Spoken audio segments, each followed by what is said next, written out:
안녕하세요. 오늘 아주 화창한 봄날이네요. 주님의 은혜가 우리 영혼에도 비춰들어서 우리 영혼도 활짝 피어나기를 바랍니다. 우리 하나님 앞에 함께 예배로 나아가겠습니다.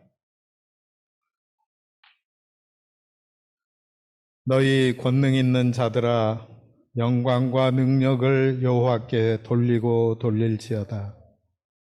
여호와께 그의 이름에 합당한 영광을 돌리며 거룩한 옷을 입고 여호와께 예배할지어다. 여호와께서 자기 백성에게 힘을 주시며 여호와께서 자기 백성에게 평강의 복을 주시리로다. 아멘.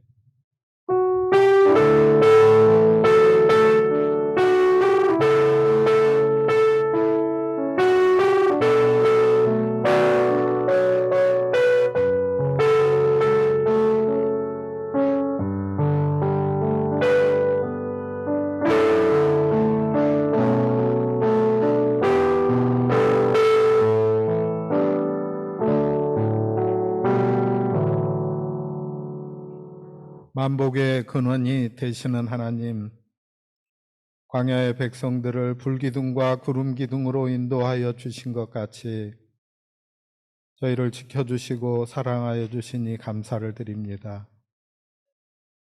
광야를 지나는 길에 오아시스인 엘림을 허락하심과 같이 어려운 세월을 살아가는 저희에게 주의를 주셔서 평안과 기쁨과 안식을 누리게 하시니 또한 감사합니다. 주님께서 부르셨기에 이곳에 올 수 있었습니다. 주님이 허락하셨기에 이 거룩한 예배 자리에 나올 수 있었습니다. 지금까지 저희를 인도하신 주님께서 오늘 예배하는 자녀들에게 다시 한번 크신 은총 내려 주옵소서.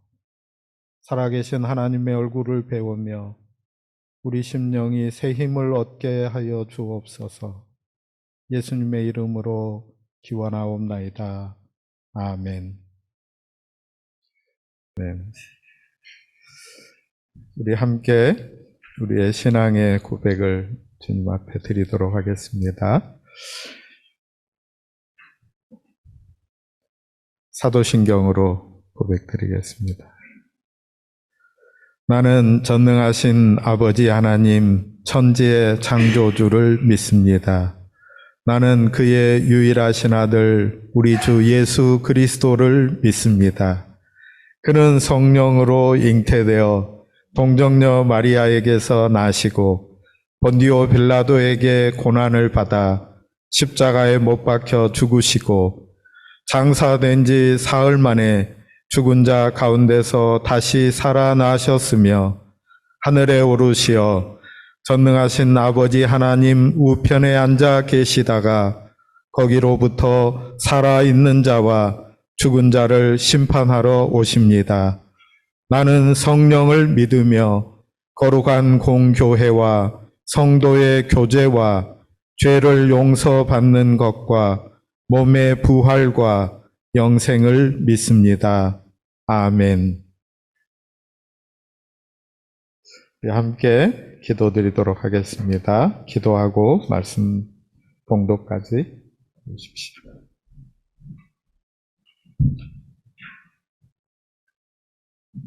기도드리겠습니다. 우리를 깊이 사랑하고 가엾게 여겨주시며 노하기를 더디하시는 하나님 아버지께 감사함과 찬양을 드립니다. 이 시간 다른 곳에 가지 않고 이 자리에 나오게 해주셔서 감사합니다. 우리는 너무나 어리석고 나약합니다. 매일매일 넘어집니다. 그럼에도 불구하고 교만합니다. 우리의 제약된 본성을 이기지 못하고 편안하게 죄에 맡겨버린 채 본능대로 살아갑니다. 세상과 구분된 삶을 통하여 그리스도의 향기를 내고 우리의 삶을 통해서 그들에게 전도를 해야 하나 향기는 없고 그들과 똑같이 살아가고 있습니다. 하나님, 우리의 모든 죄를 용서하여 주시옵소서. 우리 모두가 죄인임을 고백합니다. 그러나 오늘 하나님의 말씀을 통하여 깊은 교제가 있게 하셔서 살아계신 하나님을 만나게 하시고 내 안에 확정을 보여주셔서 결단하고 움직이는 믿음의 신앙인이 되게 하여 주시옵소서.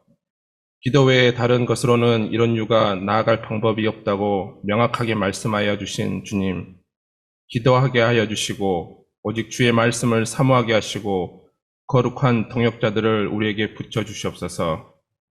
우리의 고난을 통하여 내 안에 간절함과 갈급함이 있게 하셔서 기도의 자리에 나아가게 하시고 나태하고 지칠 때마다 바울의 가시가 생각나게 하여 주시옵소서.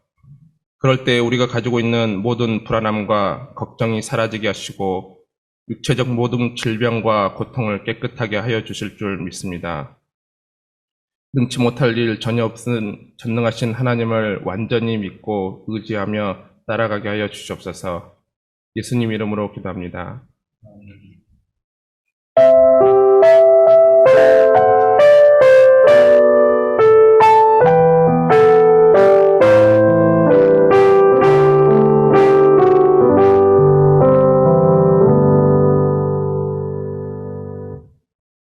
네, 오늘의 말씀은 사무엘상 15장 17절에서 23절 말씀, 그리고 창세기 32장 24절에서 31절 말씀 읽겠습니다.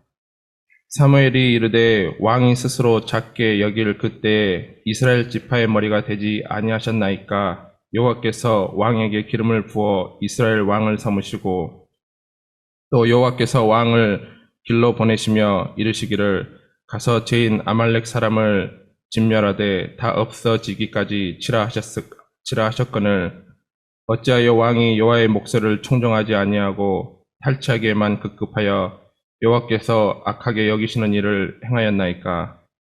사울이 사무엘에게 이르되 나는 실로 여호와의 목소리를 청종하여 여호와께서 보내신 길로 가서 아말렉 아각을 끌어왔고 아말렉 사람을 진멸하였으나 다만 백성이 그 마땅히 멸할 것 중에서 가장 좋은 것으로 길갈에서 당신의 하나님 여호와께서 제사하려고 양과 소를 끌어왔나이다 하는지라.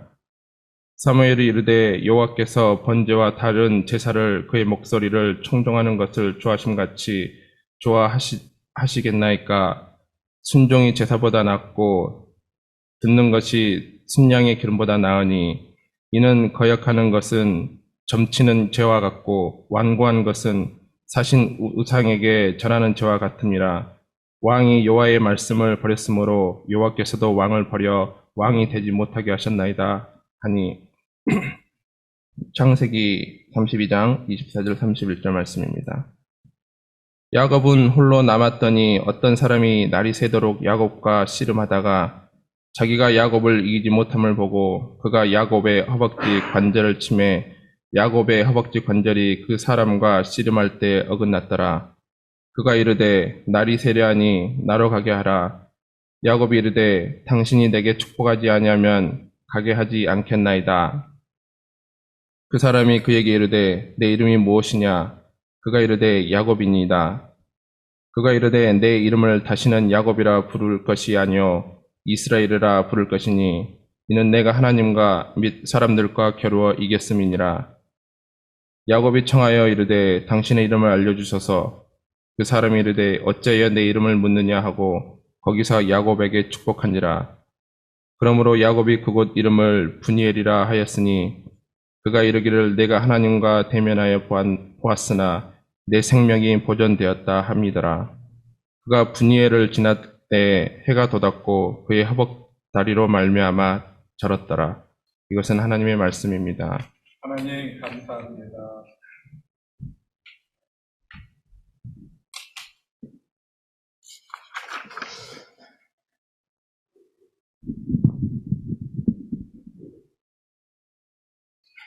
주님의 평화가 우리 가운데 함께 하시기를 바랍니다.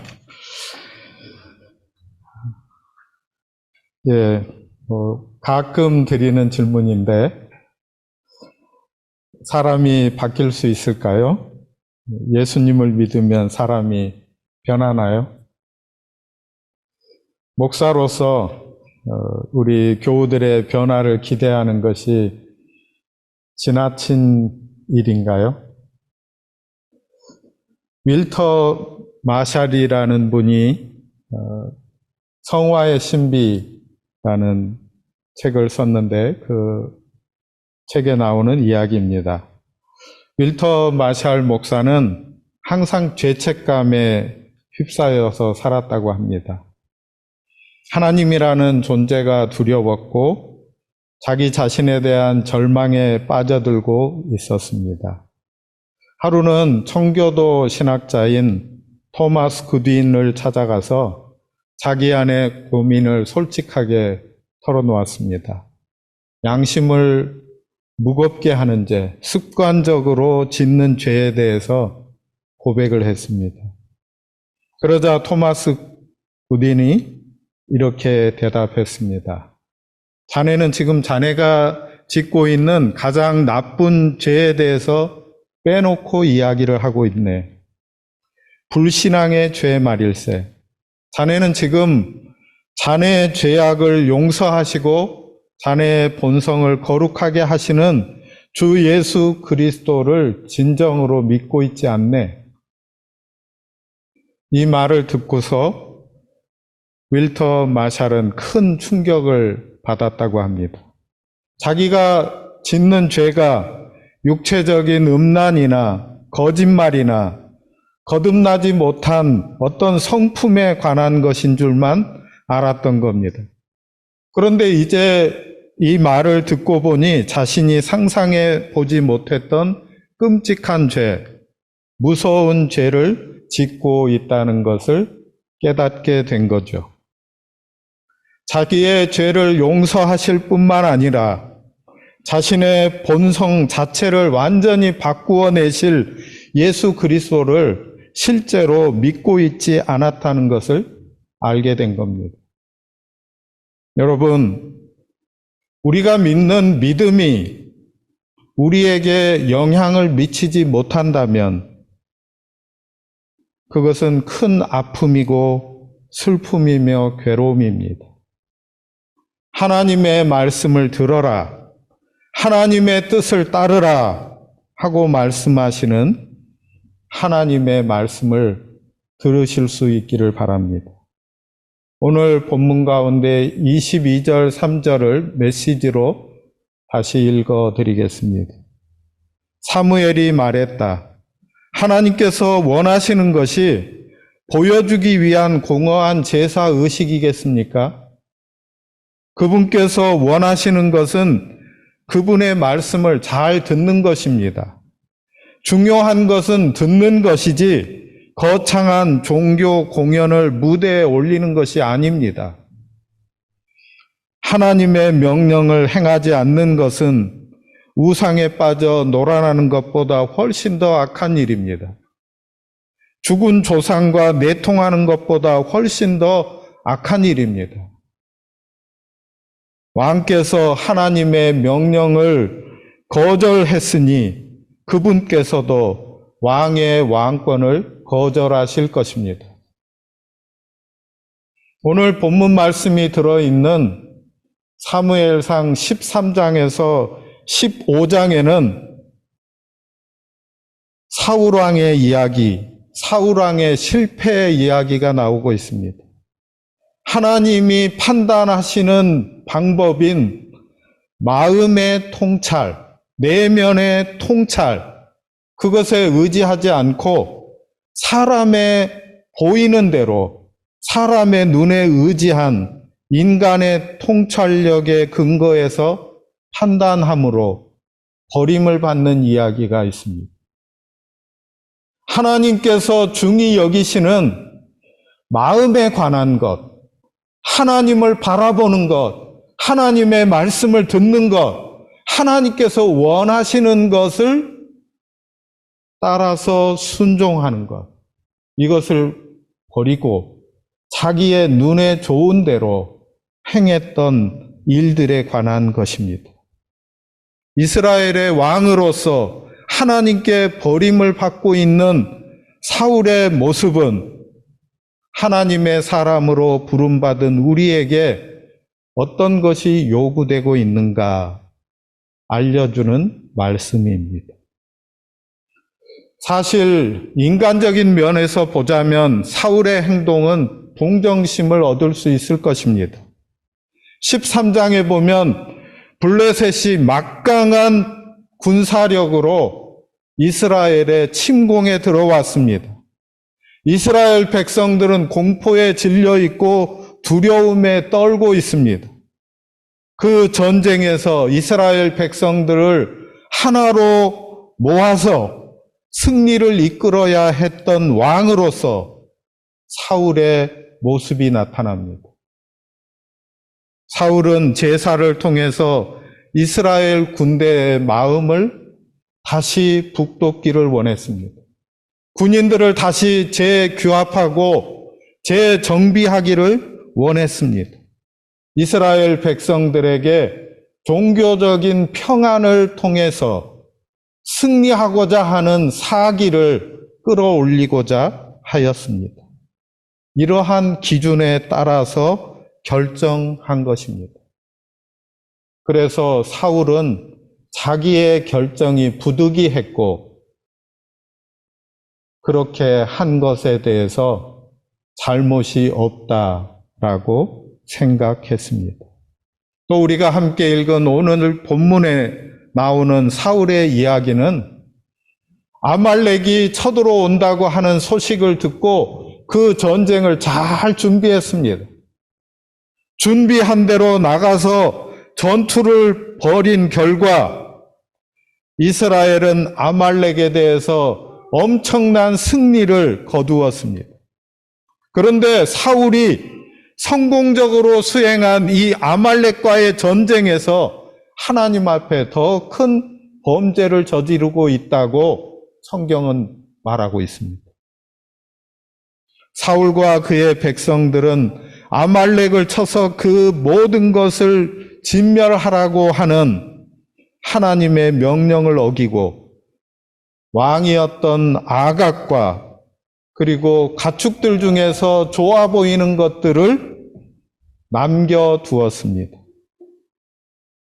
사울은 이미 13장에서 기다려라, 하나님께서 기다리라 하는 명령을 내리셨는데 조급한 마음에 기다리지 못하고 제사장이 집례해야 하는 제사를 스스로 제사장이 되어서 집례하게 되어 하나님 앞에 범죄했습니다. 그래서 하나님께 책망을 받았었는데 그에게 다시 기회가 주어진 것을 이번에도 놓치고 말았던 겁니다. 만약에 이번에 하나님께 절대적인 헌신과 순종의 모습을 보였더라면 그의 운명은 새롭게 전개되지 않았을까 생각해 봅니다. 그러나 불행히도 사울은 이번에도 불순종함으로써 왕으로서 하나님께 완전히 버림을 받고 말았습니다. 무엇을 판단할 때 눈에 보이는 외적인 것에 근거하지 말고 중심에 근거해서 내면적 통찰력을 갖추는 것은 이스라엘 왕이 가져야 할 매우 중요한 자질이었습니다. 사울은 왕의 외모를 갖고 있었지만 왕의 마음은 그 자질은 갖지 못했던 것 같습니다. 결국 하나님의 판단 방법인 마음에 근거한 판단을 하지 못했습니다. 백성의 요구들로 인해서 왕이 된 사울은 끝까지 백성들의 목소리를 하나님의 말씀보다 더 중하게 여김으로 하나님께 버림을 받게 되었습니다. 여러분, 하나님의 말씀인 성경에는 두려워하지 말아라, 용기를 내어라, 너의 마음을 든든하게 해라 하는 말씀이 많이 나옵니다. 언제 두려워하지 말아야 합니까? 무엇에 대하여 담대해야 합니까? 어려움이 닥쳐오고 상황이 나빠질 때, 내가 보는 모든 것들이 담처럼 둘러싸여 있을 때 두려워하지 말아라. 용기를 내어라. 하나님을 바라보라. 하고 말씀하십니다. 그러나 사울은 두려운 환경 앞에서 자신의 마음이 낙담되고 두려워하는 마음이 되었습니다. 이 이야기가 무엇을 가르쳐 줍니까? 하나님께서는 두려워해야 한다고 성경을 통해서 또 말씀하셨습니다. 우리가 두려워해야 할 것이 무엇입니까? 하나님을 두려워해야 합니다. 하나님의 말씀을 두려워해야 합니다. 오늘날 예수님을 그리스도로 믿는 사람들이 함부로 사는 모습들을 보여줍니다. 무엇 때문입니까? 두려워하지 말라는 것을 두려워하는 겁니다. 세상과 환경과 고난을 두려워합니다. 그 앞에서 무릎을 꿇습니다. 두려워하지 말아야 할 것에 두려움을 가집니다. 반대로 두려워하여야 할 하나님을 두려워하지 않습니다. 하나님 앞에서 종교 개혁을 끝까지 이끌고 굽히지 않는 마음으로 자신의 심장을 하나님 앞에 내어드렸던 깔뱅은 코람데오라는 말씀을 자신의 좌우명으로 삼았습니다. 그 이후에 우리 장로교회 후예들은 코람데오, 하나님 앞에서 라는 모토를 마음에 담고 지냅니다. 제가 기념해서 반지 하나를 맞췄습니다. 저에게 있는 유일한 금붙인데, 신학교를 졸업할 때 졸업 반지로 맞춘 겁니다. 그 당시에 이거 맞출 돈이 없어서 맞추지 않으려고 했더니 제 아내가 그거 결혼 반지라고 생각하고 맞춥시다. 그래서 맞췄습니다. 제 아내가 권면한 것도 있었지만 제가 이것을 맞추게 된 것은 여기에 새겨지는 문구를 평생 마음에 담고 살고자 하는 마음이 있었기 때문입니다. 코람데오, 하나님 앞에서.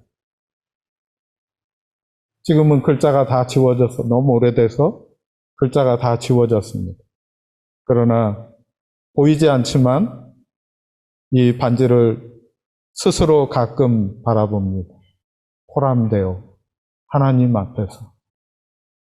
하나님을 두려워하고 하나님의 말씀을 두려워하고 세상을 두려워하지 않는 대로 돌아가고자 하는 저의 마음을 다잡는 아주 중요한 의식 같은 것입니다.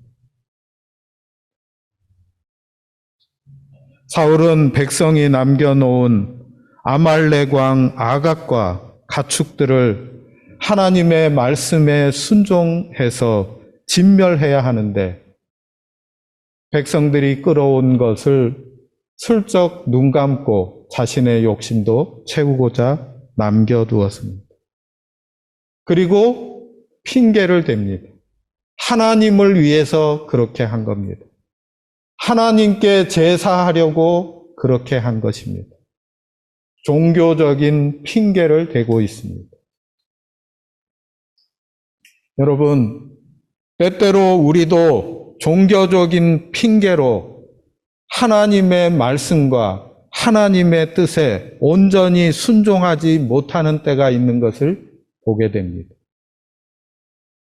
마이클 리브스가 쓴 복음주의 바리새인이라는 책에서 예수님의 비유에 나오는 바리새인 이야기를 보여줍니다. 이 이야기가 우리를 돌아보게 합니다. 제가 조금 읽어드리겠습니다. 우리는 자신이 탁월하다고 너무 쉽게 착각한다. 그 바리새인은 확실히 그랬다. 그는 온갖 일에 세세히 관심을 두면서도 정작 자신의 마음만은 들여다보지 못했다. 그는 하나님의 판단이 얼마나 심오한지를 미처 헤아리지 못했는데 이는 우리의 깊은 속마음까지 꿰뚫어 보시는 그분의 말씀에 대해 무지했기 때문이다. 그는 서기관과 바리새인들의 것을 능가하는 의를 알지 못한 채 그 일을 그저 외적인 행실의 문제로만 생각했다. 그는 형제의 눈 속에 있는 외적인 티를 보고 정죄했으나 정작 자신의 영혼이 썩어 있음을 깨닫지 못했다. 경건한 바리새인은 자기 의존의 화신 같은 존재였다. 그는 실로 부지런하고 철저한 종교인으로서 인간 자신의 힘으로 할 수 있는 일이 무엇인지를 보여주는 최상의 사례였다. 그는 다른 이들보다 거룩하고 더 나은 인물로 인정받기를 원하는 이들, 구속의 필요를 거부하고 제자도의 목표는 스스로 더 탁월한 존재가 되는 데 있다고 여기는 이들을 위한 하나의 모범과도 같았다. 하지만 바리새인에 관해서 루터는 이렇게 언급했다. 이것은 루터가 말한 부분입니다. 사실 이 탁월한 성자의 마음속에는 추악하고 수치스러운 마귀가 들어 있었습니다. 그는 그저 사람들 앞에서 행하는 몇 가지 행실로 그 속마음을 감추곤 했습니다. 그는 자신의 예배와 감사 기도를 통해 지극히 높고 어미하신 하나님을 모독하며 모욕했습니다. 그는 대중 앞에서 이웃을 향한 분노와 적개심을 그대로 드러냈기 때문입니다. 그는 이처럼 하나님 앞에서 수치스러운 악덕들을 노출하면서도 자신이 모범적인 성도라도 되는 듯이 여겼습니다. 하나님이 그에게 천국을 허락하실 뿐만 아니라 다른 요구들도 다 들어주셔야만 하는 것처럼 행했던 것입니다. 이제 왜 우리의 이야기가 야곱의 이야기로 옮겨가야 하는지를 알게 되었습니다. 우리는 신앙생활을 하면서 내가 할 수 있는 일이 별로 없다는 것을 점점 더 깊이 그리고 많이 알아가게 됩니다. 여러분은 어떠신지 모르지만 저는 그렇습니다. 평생 60년 동안 교회 다녔지만 점점 더 내가 스스로 할 수 있는 일이 적구나 하는 것을 깨닫습니다. 사실 내가 내 믿음을 가지고 살아간다면 불안합니다. 자기가 스스로 믿는 믿음이라면 마지막까지 천국에 가지 못할 확률이 높습니다. 그런데 우리는 예수님을 믿습니다. 예수님이 하신 말씀을 믿습니다. 그리고 예수님이 가지신 믿음을 믿습니다. 가만히 생각해 보면 예수님을 믿는 것마저도 내가 믿는 게 아니죠. 사실은 믿어지는 겁니다. 예수님이 믿게 해주신 것입니다. 오늘 이 주일에 여기에 나와 예배드리는 것을 내가 결정했다고 가능할까요? 아닐 겁니다. 주님이 하셔야 합니다. 주님이 해주셔야 합니다. 이런 주님이 주시는 믿음을 믿는다면 우리는 우리의 상황의 어떠함도 주님 앞에 서 있는 그때에 받아들일 수 있습니다. 혹여 고난이 온다고 하더라도 이 고난을 통해서 하나님께서 하실 일들을 기대하게 됩니다.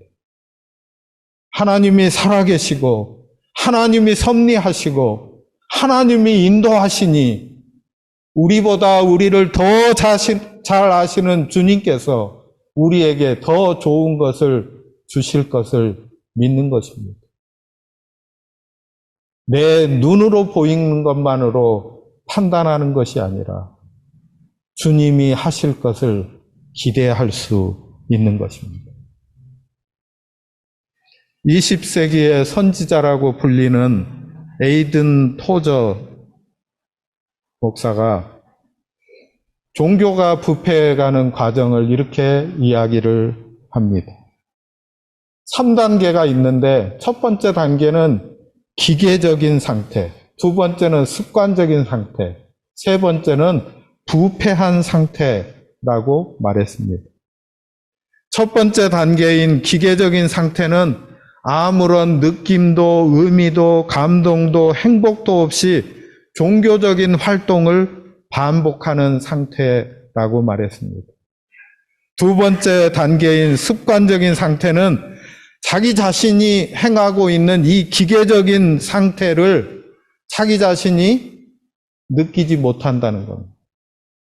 마지막으로 부패한 상태가 되면 신앙은 허울 뿐이고 명예나 권력이나 이익을 따라서 종교 활동을 하게 된다는 것입니다. 그러면서 토저는 우리의 가장 큰 적은 틀에 박힌 종교 활동이다 라고 말했습니다. 신앙이 습관의 지배를 받게 되면 성령의 감동을 잃어버리게 됩니다. 복음의 능력을 상실하게 됩니다. 선지자 이사야는 이러한 습관적인 신앙에 대해서 책망하는 말씀을 주셨습니다. 입술로는 찬양하고 있는데 마음은 하나님께로 멀리 떨어져서 습관적으로 계명을 지키고 있다 했습니다. 우리는 어느 정도 평안하다고 느끼는 습관적인 신앙을 깨뜨려야 합니다. 오히려 영적인 불안감을 가지는 것이 더 좋다는 생각을 해봅니다. 어떻게 해야 할지, 어디로 가야 할지 고민해야 합니다. 우리의 가슴 속에 계속해서 불이 타고 있는지 확인해야 합니다. 복음의 불씨가 있으면 힘들고 어렵고 심지어는 두렵고 복음을 부끄러워하더라도 다시 일어서면 됩니다. 문제는 복음의 불이 꺼진 것을 모르고 사는 겁니다. 꺼진 등불을 켜진 줄 알고 들고 다니는 것, 이것이 진짜 문제 아닙니까? 오늘 우리가 읽은 창세기 본문을 보면 야곱은 밤중에 아내와 아들들을 야복강을 건너가게 한 후에 다시 돌아와서 홀로 밤을 새웁니다. 왜 야곱이 낮이 아니라 밤에 강을 건넜는지, 그리고 왜 홀로 다시 돌아왔는지 우리를 좀 당혹스럽게 합니다. 성경은 아무 설명이 없거든요. 다만 우리가 짐작해 볼 수 있는 것은 아마도 다소 비이성적으로 보이는 야곱의 행동은 극도로 불안한 그의 심리 상태를 보여주는 것 같습니다. 야곱은 두려움과 불안으로 잠을 이루지 못했습니다. 그때 예상치 못했던 사건이 생겨납니다. 야곱은 혼자서 한 사람과 밤새 씨름을 하게 됩니다. 야곱은 처음에 단순히 한 남자와 씨름을 하고 있다고 생각했습니다. 또 자신이 씨름해서 이기고 있다고 생각을 합니다. 그런데 이 알 수 없는 인물이 자신의 엉덩이 뼈를 침으로써 그의 뼈가 어긋나게 되었을 때 야곱은 의아하게 생각합니다. 그는 부상을 당했지만 어쩌면 그 부상 때문에 계속 씨름을 합니다. 여러분, 신앙의 때에 가끔은 우리가 어려움을 만났기 때문에, 그리고 그 어려움 가운데에서 주님께 기도하는 가운데 그 기도가 속히 응답되지 못함으로써 계속하여 기도할 힘을 얻게 되는 때를 맞이하게 됩니다. 그리고 신앙의 깊이 안으로 들어갈 기회를 얻게 됩니다. 이 미지의 인물이 날이 새려고 하니 나로 가게 하라 요청을 했을 때 야곱은 늘 그랬던 것처럼 그 대적자에게 잽싸게 복을 요구합니다. 복을 내놓으시오. 나를 축복하시오. 나를 축복하면, 내게 복을 빌어주면, 나에게 좋은 것을 주면 놓아주겠소 하는 겁니다. 이 미지의 사람, 하나님의 사자가 야곱의 이름을 물어봅니다. 야곱은 자기 이름을 밝힙니다. 야곱입니다. 속이는 자입니다. 남의 발 뒤꿈치나 잡는 놈입니다.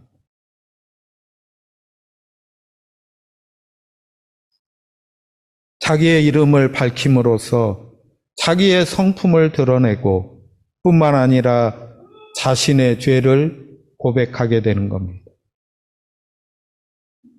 그런데 이 하나님의 사자는 단순히 야곱을 축복하기만 할 뿐 아니라 그 야곱의 이름을 하나님이 싸웠다, 하나님이 통치하신다 라는 의미의 이스라엘이라고 바꾸어 줍니다.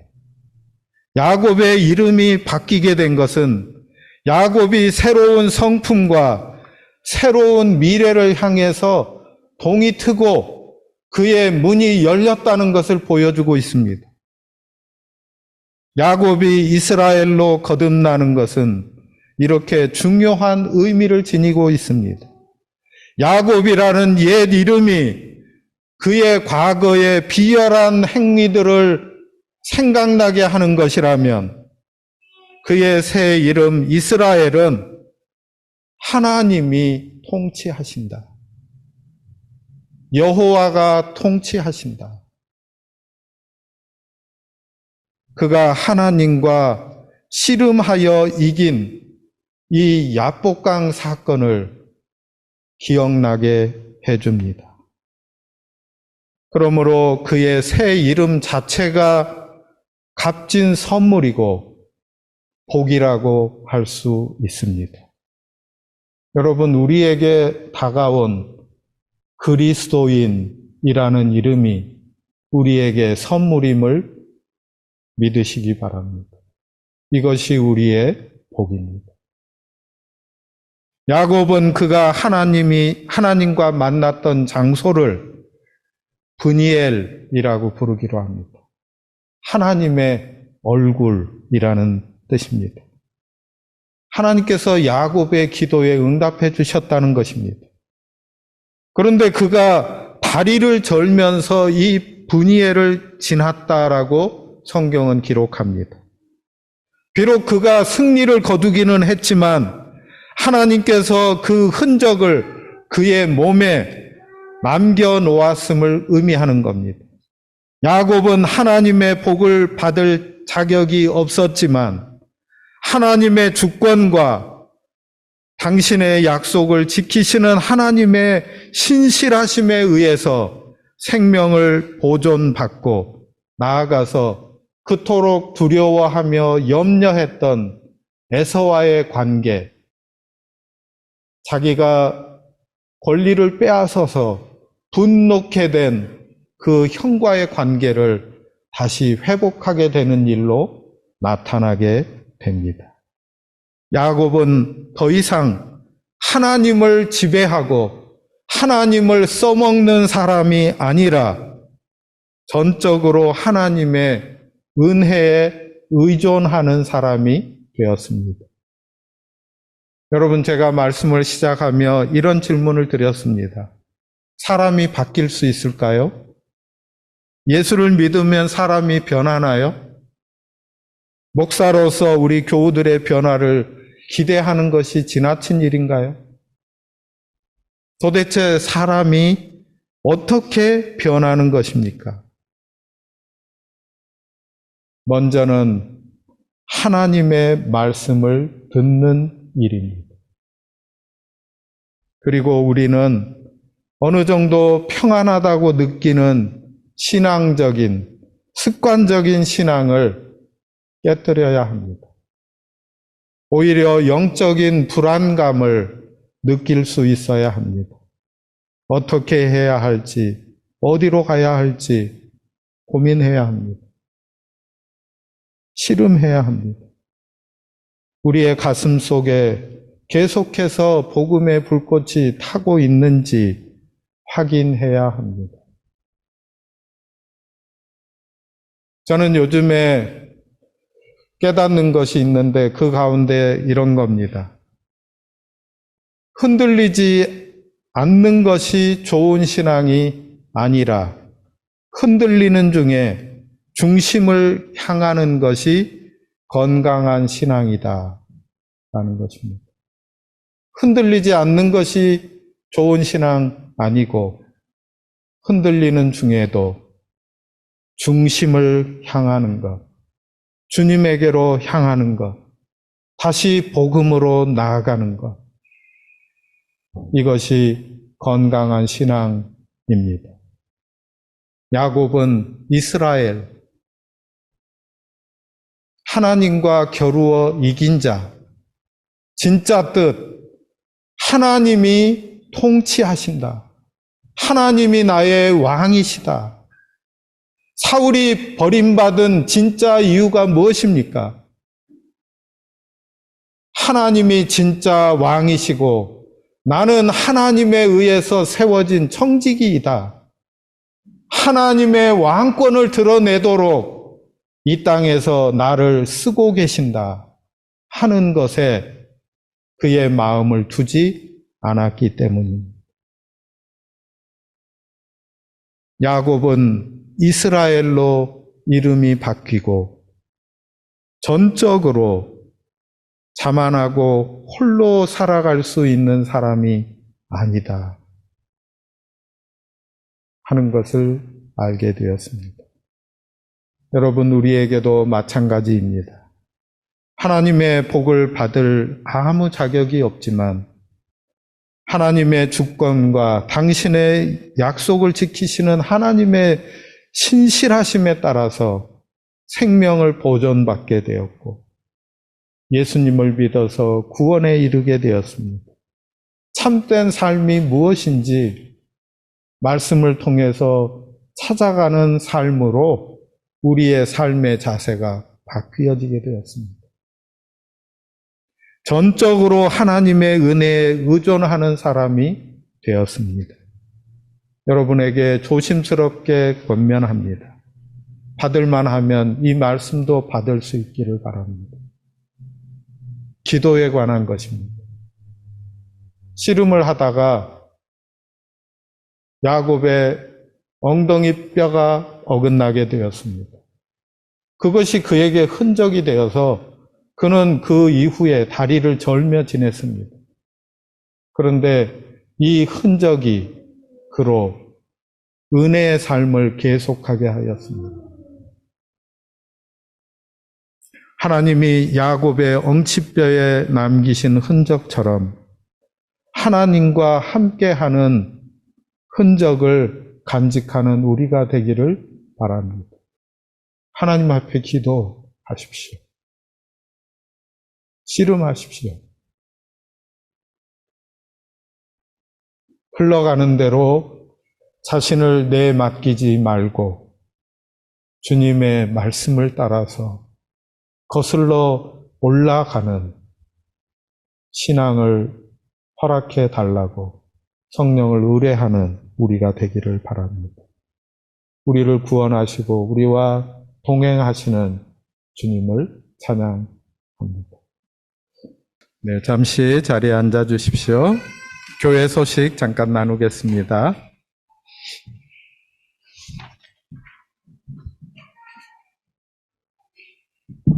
네, 교회 소식 들고 제가 다시 돌아왔습니다. 11월 오늘 박준호 목사님과 함께하는 신앙의 기본기 다지기 성경 공부가 2시 50분부터 4시 20분까지 있고요.